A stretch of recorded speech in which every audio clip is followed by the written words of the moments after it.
Welcome everybody. Today we're going to talk about powerboat routing. We have Craig Smith, or Smilie as we call him, doing the presentation today. I'm going to do a really quick intro.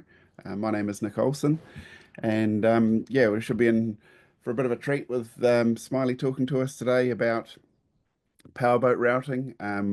It's something that we've been focused on for a few years now, and it's a very different set up to our yacht routing. So it'll be good to go through it. Before we get into that, I will just quickly do an introduction around how you see this information. So for most of today, Smilie will be talking, he'll be using the PredictWind forecast website, which is the same as the PredictWind app. So this is what you use when you are on a high-speed internet connection or your local cell connection, and you can do pretty much everything that we have on there. And so that's what we'll be covering mainly today. We do also have the offshore app. You can use the offshore app on a low bandwidth satellite connection. You can also use that on your Starlink if you want to save the data offline. So that's the big thing, is that saving data offline. But yeah, so they're the two pieces of software. They're available on PC, Mac, iOS, and Android devices. So pretty much any common device, you can put those apps on there, and your subscription works on any of those platforms. No, that's not what I wanted. Yeah, so we're going to be talking about powerboat routing. So Smilie will go through all parts of that. And as I said, it is specific to powerboats, and so something that he will talk about a lot today is departure planning. And so that's sort of, when the best time to leave. And that's sort of how you can make your life easy for your family, keep your family happy, not have a nasty trip, your guests, whether they're or the owner of your boat, if you're a professional skipper, getting those departure times correct is good, and then managing your route along the way. And so we have a lot of tech that goes into how these tools work, and Smilie will sort of explain the output of that today. One other thing that we will talk about today, and he'll also talk about the wave routing, which is very cool. One other thing that we'll touch on today, which is not super specific to your routing, but is something that you would like to see when you're underway, is we have this feature called Over the Horizon AIS. So whether you're in the waterways or whether you're going up the coast, wherever you are in the world, we have this Over the Horizon AIS system, that you can see boats outside of your normal AIS range on your chart plotter or any other device that you can view AIS on. And you can see who they are, what they are, how fast they're going, all that sort of thing. So it's a really nice feature, and it'll be touched on a little bit today. So I will stop, it is a data hub feature. So I will stop sort of talking about that stuff, and we'll let Smilie talk about what we're here for today, which is powerboat routing, and I'll stop sharing and I will mute myself and hand over to Smilie. Thanks, Nick. Yeah, I'll get straight. Hi, guys. Welcome, everyone. I'll get straight into sharing my screen here. So hopefully you can see that. So as Nick was saying, I'm in the PredictWind forecast website. So I've logged in online. I'm using a Mac. You can use a PC, of course. So I'm in here. I've logged in, and I'm actually looking at, I've got a forecast location here in the Bahamas. So all my locations here, I've got West End here, Bahamas. And what I'm looking at here, I'm in the maps, right? So I'm in forecast maps. And why I'm in here is if I'm doing sail routing, power routing, I'm looking at departure planning. I'm in here first, sort of that 7 to 10 days out from that departure time, because I want to get a good overview of the general synoptic play. So here I am. On the left here, I've actually got dual screens here. I've got split screen. So that's just basically using that button there. So on the left, I've got ECMWF 50K resolution, and out the right, I've got GFS 50K resolution. So I'm just having a look at the general play, and what I'm doing, just move these zoom controls, as I can play that forward, right? So I'm having a really good look at the play. I can look at all these different models by looking up here, the forecast option box. I can change that to any of these other models to have a look, right? So I'm just getting a good feel for it. I'm not getting too carried away right now with any departure planning. Departure planning for me sort of comes into play sort of 4 or 5 days out, because all these models run out to sort of 7-10 days. Okay, so looking at the big picture, getting a really good feel for it.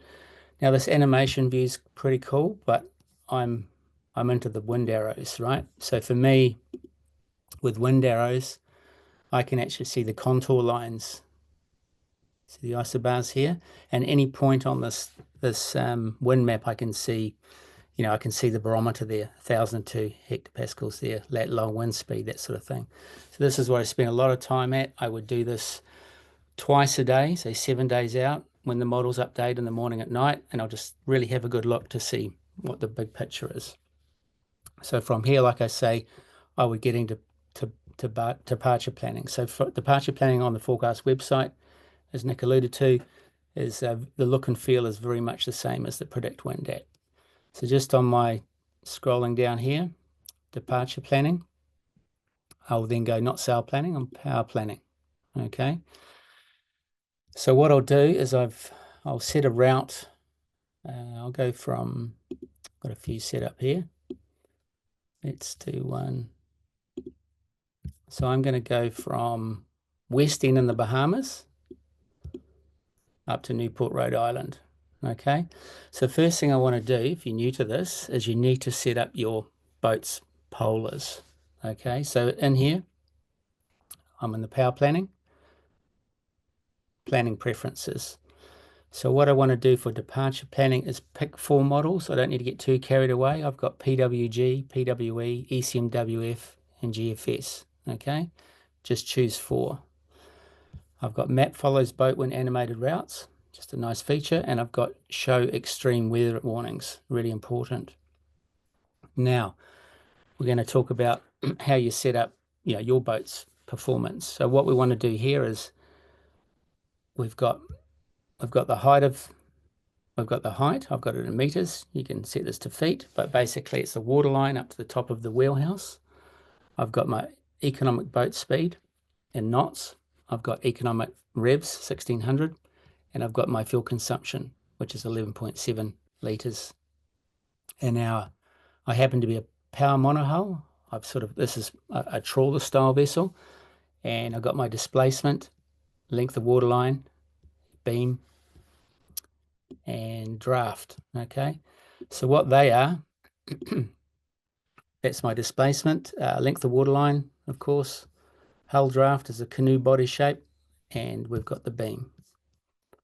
So enter that, all those performance characteristics in there. Next is the depth contours. So the depth contours, what we've got underlying here, and we're not saying this is a navigational tool, but basically we've got C-maps as the contours, and I've set this for 5 meters. So what the router is going to do, it's going to sort of avoid any depths less than 5 meters. I also have down here, you can see tidal and ocean currents. I've got the Mercator model chosen there. I feel generally that is the better job on average, but you can change the model. Okay, so I've got that selected. So from here, it's pretty much back to the power planning. So you can see here, I've got my green start at West End. I've got my in the Bahamas, and I've got my finish at Newport, Rhode Island. So all I'll be doing here is going to my timings. So I want to look at, so I'm 5 days before I want to leave, right? And I want to sort of stagger them 24 hours. I can change that. I can change that for a day in the future, and I can change the time steps here as well. It could be that I'm using this for a coastal passage of only 50 nautical miles, but it might be that, we're getting all ready because it's the end of the week, it's Friday, we're going to depart. after work, but maybe the next morning's the better time. So you could just stagger this by, 6, 12 hours. Okay. So I'm going to leave it on 24 and I'm going to just calculate. Now up here. So what this is doing, it's using the tidal current information, it's using the ocean data, it's using all the wind parameters, it's taking your boat characteristics, and it's giving us a route. Now I'm routing on what we call using the fuel efficiency. So what we're doing here is with wind drag, with wave drag, your performance of boat through those waves, it's giving you the route. Okay, so as you can sort of see there, just move these zoom controls. As you can see, that's basically the routes, right? So basically it's staggered. So if I play that forward,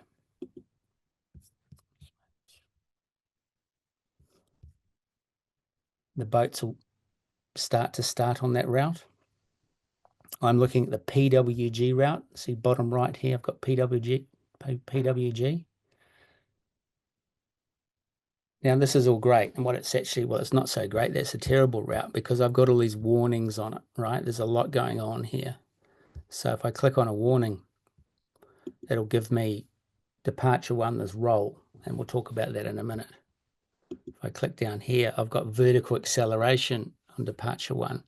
So departure 1 is not cool. Now you can keep looking at this stuff and looking at the animation, which is wonderful, but we've got it in table format. So let's go into here. So of those 4 staggered departure dates, 24 hours apart, I have a summary here. Okay, so these are all the models, the 4 models we've chosen, and these are sort of average. So I've got passage time. It's telling me to get from West End, it's 5.3 days. I'm clearly motoring all the time, and you can see the fuel consumption is different across the 3, not a lot. I've got maximum wind speed. I've got all these other parameters here. Okay, the biggest thing I guess with power routing is the percentage of time of waves on the beam. What I'm seeing here is it's almost 50% across the range, right? So that's probably why I'm getting all that roll vertical acceleration numbers. Upwind 18 on this one, 45 on the beam, 38 downwind, and then we've got the percentage of time and the wind speed. Okay, and then we roll further down, and then we've got this wave output. So it's telling me the waves aren't massive; they're not seeing 3 to 4 meter seas, but I've got a percentage of 57% at less than 1 meter and 1 to 2 meters.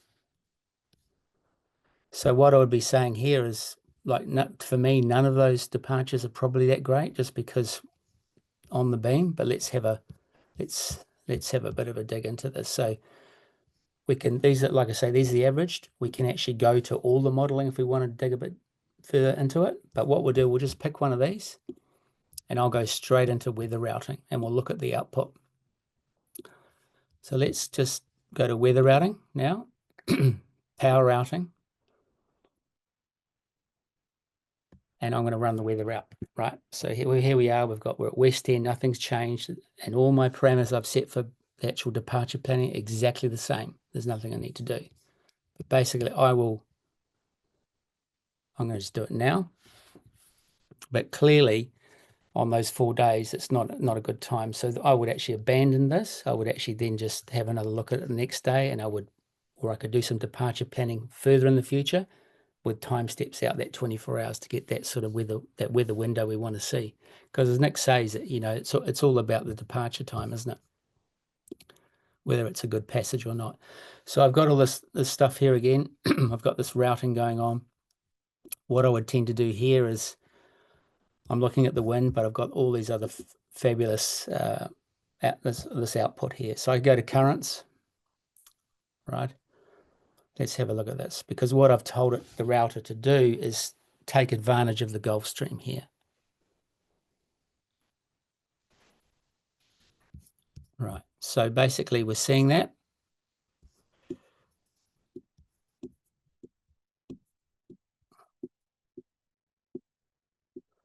But you can see here it's taken the eastern edge of the Gulf Stream.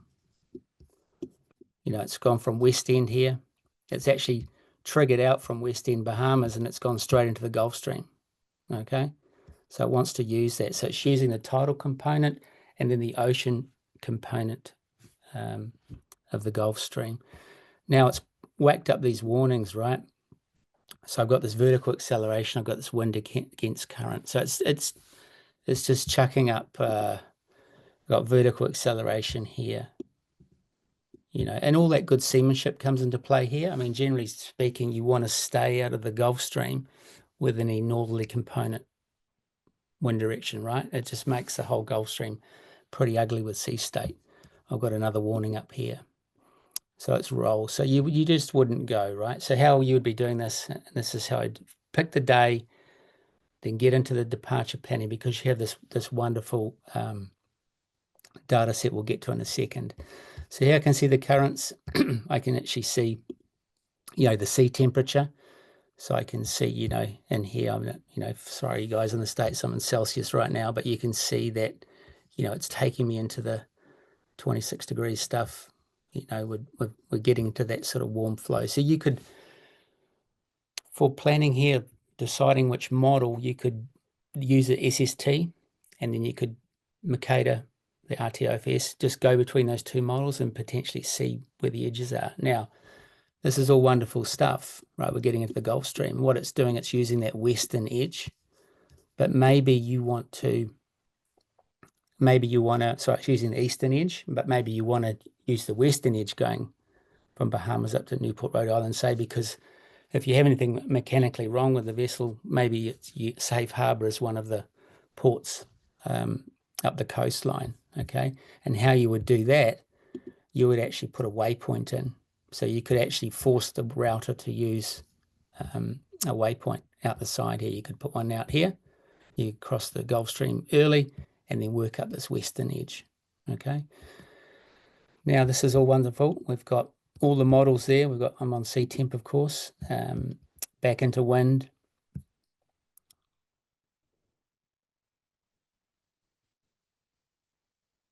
You know, I've got the wind there. I've got all these other parameters: rain, cloud, air temp, gust, cape. Why I would be looking at cape, we're going to go to the tables in a minute, but if cape is high, and for me personally, anything over 1500 is sort of high. It could be thunderous activity. That could be some lightning. So I want to be avoiding that, right? So it's not so critical in a power vessel for thunderous activity in the sense of downdrafts for wind, but certainly it is for potential lightning. So radar on, all those things, all those good sort of watch keeping things where you know, using your eyesight for thunderous activity during the day. So that's the cape. And now we'll get into these tables. So the tables, I was never a graphs person, but with PredictWind here, the graphs is just a great executive summary. Okay, so for me, I jump in here and I can see there's some consistency. We've got some peaks here. This is in knots. Okay, this is the duration of the passage, and we're sort of peaking up at 30 knots and coming down again. So this is average wind. I've got true wind direction.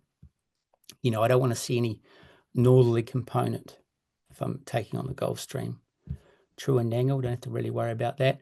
Where I'm seeing elevated, you know, if there's rain, I'm not worried about clearly whether I have to put a raincoat on or not. It's really if the cape value is also high. So this is the cape here, and it's pretty low. But if I was seeing this peaked up to 2,500 over 1,500 to sort of 3,000, I'd be very concerned about some thunderous activity. Got temperature. Look, amazing. It's getting cooler going north. Pressure, that's the barometer. So when we want to sort of decide on departing, you know, we should be checking the barometer. We should be checking observations. So observations just to validate the forecasting before we depart. Now we get into the good oil, right? We've got this wave height. So it's not excessively high. And this is a combined wind, wave, and swell. So what we're doing here is we're taking a whole bunch of stuff. So we're taking the wind wave, the primary swell, secondary swell, tertiary swell, and we're giving you this roll output, this vertical acceleration, the slamming incidence based on this output and how your boat performs in those conditions. So that's combined wind and wave and swell. And the beauty of all this stuff, guys, is you can look at a wave map till the cows come home, but you just can't pull this information out. That's why it's so important. So on combined there, further down, we've got wave direction.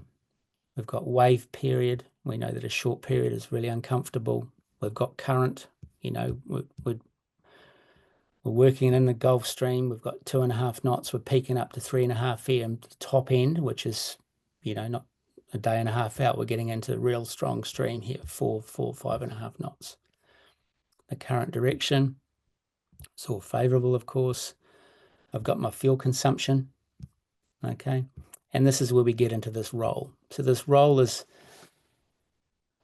it's degrees, it's a root mean squared. It's not, you know, 4 degrees either way. It's no big deal. It's nothing to do with that. So basically, we put a baseline in here, and we sort of, and all the validation that I've done, you know, it's been on a sailboat, but for the particular boat that I take to Fiji and back each year, anything over a 3.5 is pretty uncomfortable. It's hard to move around on the boat. So for me, you know, we're seeing a lot over 4 here, or we're seeing peaks here. We're seeing it very excessive here. So this is a red flag for me. Okay. So this is maybe where we force the router to get out of the Gulf Stream. Maybe that's what's causing the issue here, because we've said, hey, use the Gulf Stream, but it's actually putting us in a position where we probably should be out of it. So that's all good seamanship. Now, what you want to be doing with this weather routing, once you've decided to leave, this is a 5-day passage. What you'll be doing is doing the weather routing as the models roll in. So in the morning, at night, there'll be new models. So twice a day, you want to be running the weather routing from your latest position. Okay, so you'd move the green up to your new start position and you run the routing again. It's very important. Okay, there's no point getting towards the end of a 5-day passage and you've got old data. It's just pointless. So here we go. 7's high. Vertical acceleration. This is the other one. And this is real as well. So I'm seeing 0.2s here. So that's probably pretty uncomfortable at the start here in a vertical acceleration. So 0.2, it's that baseline there. Slamming, you know, the boat's seeing a little bit at the start here. That's not ideal. So that's sort of where I go first, right? It's also got summary tables. So once again, we've got summary, we've got the same sort of detail that we have in departure planning. I've got start time, I've got my finish time. It's taking 5 days and 7 hours. It's 1,031. The average speed is 8.1. So that's speed over ground. You know, I'm obviously taking count of the Gulf Stream. I've got passage time, motoring time, clearly it's the whole time. And all these other great parameters here. Once again, we've got these percentages of upwind on the beam, downwind. Okay. Now, if you want to get into more of the wave data set, you can see it here. So once again, for each of the models, and these are the wind models, you have this data set combined and then the breakdown of that. But out the right here, we have these warnings. So you can look at this. That's wonderful. But all these warnings all the way through these tables and on the maps should give you good heads up of what's going to go on. Look, vertical acceleration, wind against current. All these red flags here. Okay. Along here, I've got current. I've got the direction, speed. Once again, for all these models, and if we scroll down here, we can sort of see potentially that, you know, in here we've got high values of current. Another big kicker here for me is the atmosphere. It's a great one. It's good, like a general play of what's going on. I've got the barometer. I've got, once again, the Cape, and I have a lightning index here too. So this is probably going to give you some heads up on lightning. If this is high, it's potentially some lightning values here. Okay. I should talk about the route also. So at every data set on that route, we're giving you lat long. And once again, you can see it's giving you actually depth, you know, over here, it's greater than 30 meters. It's actually as we go down that route, the fuel consumption. And once again, we're throwing these warnings everywhere so you don't miss out on them. Okay. Now, if you're using like Navionics, you might want to take these routes to that or another navigational platform, because once again, we're all about the weather. We're not saying we're a navigational tool, but we do have underlying sea maps. So you can export this, and you could just select the route. So maybe I'll just select ECMWF. Maybe that's the best model, which I'm sort of looking at for my passage based on my observations, based on my barometer, all those things. And I could export that as a GPX file. Okay. So you could do that, or you could just put some key waypoints in your chart plotter. You know, we're leaving West End, Bahamas. We go, well, we can see we're going to get into the Gulf Stream. I put a waypoint there to get to the Gulf Stream and one further up. So the autopilot basically does that as you go through the route. Okay. So that's pretty much that. Yeah, so as I say, I was using here minimum fuel consumption. You do have the ability to do comfort, but I would be using minimum fuel consumption. And we've developed the last 2 years. I mean, this, as Nick was saying, this is a completely different algorithm to the sailboats. Okay, so it's not just the sailboat routing with no sails. It's actually a complete departure from that. So I would be using minimum fuel consumption. Like I say, comfort. Probably the defaults are slightly too high for you. I mean, you can drop it down to, I'm not quite sure if it's 2.5 on the beam, but certainly I would be using this one, minimum fuel consumption, and making those seamanship decisions as you see it. Okay, there could be Cape Hatteras, where every time I seem to go there, it's not very often. It's probably once every 5 years I'm up around that way, but there always seems to be naval exercises going there with aircraft carriers and all sorts of stuff. So I like to give that great sea room. So I might put a waypoint to take me further offshore. Okay, so it's all about that good seamanship. But this gives you a wonderful starting point and gives you that data set, gives you that critical stuff you just miss. Well, I certainly do. I just miss looking at, if I'm looking at, a grid or a wind map or wave map, it's easy to miss. I'll give you an example coming out of bringing a boat back from Fiji a few years back. Was so busy with a few issues with the vessel, getting off the dock, prior to that customs, and the wind was sort of 15 to 20 knots, and in a sailboat. But I didn't check the Cape values. The Cape values are very elevated, and some of the team asked me, what do you think tonight's going to be? And I said, well, it should be pretty much the same as this. So I didn't give them heads up of that thunderous activity. And then the 4 of us were on deck for about an hour managing that. Okay, so we had 42 knots across the deck, and we managed that for an hour. It was flat sea, so it was fine, but just gives you an idea. If you need to be looking at those Cape values, and the best thing to do that is looking at these summary tables. I'll just talk about going back to how I think someone might be using my bandwidth at home here. I'm working from home today. I just want to talk about observations. I'll just talk about it. So observations really important even during the passage, because it's helping validate the forecasting. So you could use observations in the PredictWind app, the forecast website. If you've got Starlink, you potentially probably use the forecast website or PredictWind app. Okay, you can see those observation data sets. So you can see that data for fixed stations, but we also have. Nick, you may need to take over. I think Smiley's gone offline. Yep, I was just wondering the same thing. Okay. I just, no, Smilie was talking about observations, so I'll just I'll start sharing my screen and we can go and have a look at that. It's a super windy day here in Auckland. We've actually got a cyclone just off the coast.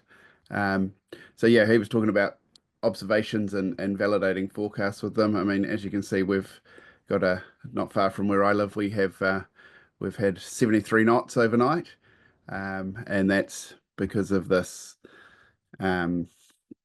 system sitting out here. So something that I don't think we got to talking about was the this GMDSS stuff. So these are all warnings that are put together by the relevant Met area. So whether it's NOAA or whether it's New Zealand Met Service, Fiji Met Service, or wherever you are in the world, there are these written forecasts. And so if we click on that there, we can see what they're talking about, what the situation is. And so that's former Cyclone Tam there. Something that I would like to go back to that that Smilie sort of talked about was in our powerboat planning, was he talked about whether we would put a waypoint in or not. And the thing that we can do is, like, yes, we can put a waypoint in, and so we come over here and put a we can add a waypoint, right? So that's, I press the plus button here and I press the plus button and I can put these waypoints in, and they can be go-to waypoints, or I can make them port or starboard roundings. And I can also delete them by pressing the minus button. Something else I can do, which might be a better use of, you can put the waypoints in, but the router will still try and go back to find its fastest area. But something else that we can do is we can create a boundary. And so if I put this boundary in, that's going to make me avoid the Gulf Stream for this example, and I have that there, I'll put it out here so it doesn't want to go around the other side. So then I've got that active boundary in there. And then if I do the run my weather routing from there for my powerboat planning, it will avoid this area. And yeah, so something else I thought that we should, so I've put that in, and then something else I thought that we should look at is I'm going to set this start time. Let's move it a couple of days ahead. You see I'm in Auckland time. I can change that to wherever I am in the world. It's just that I'm here in Auckland.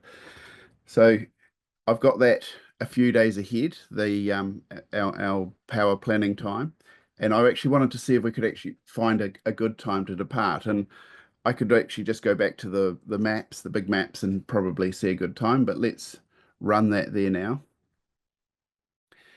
and see how we get on.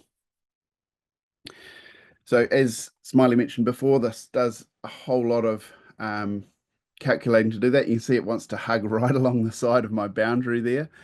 Maybe it's still trying to use the Gulf Stream, but I think we'll just come in here and have a look at the tables, and you can see I've shortened that trip up a lot. You can use this for, I would be using this if I was doing a 4-hour trip up the coast, because I'd be looking to see when the good time to go was, whether I was going to get that wind against current, just things that I might not think of. It will show up in this tool. So if I go into tables and I want to have a look in here and see if I can find a good day and what would make a good day. We've got the wind to consider, especially in a powerboat. We don't really want that wind on the beam. We are running with it a lot, so potentially a following sea and a following breeze. And so are any of these good or not? And so we can delve further into that. And I would always use these wave parameters to do that. And we still end up with, this day 3, we end up with 8% of the time we're over that roll number that we don't want to be in. But 92% of the time, it's pretty good. And we don't go over any of our thresholds for any of the other departure times. So that's, this date here, the 22nd of April at 9:30 in the morning for me. That looks like our best route. And then we go, okay, that one looks pretty good. And then we would go and do our weather routing planning. I mean, I've made quite a few changes. I've got a different boat to what Smilie had. And I've moved the dates, and I've also changed the destination, because I was thinking, well, maybe we need to start getting our way up the coast, and so we can choose a different destination.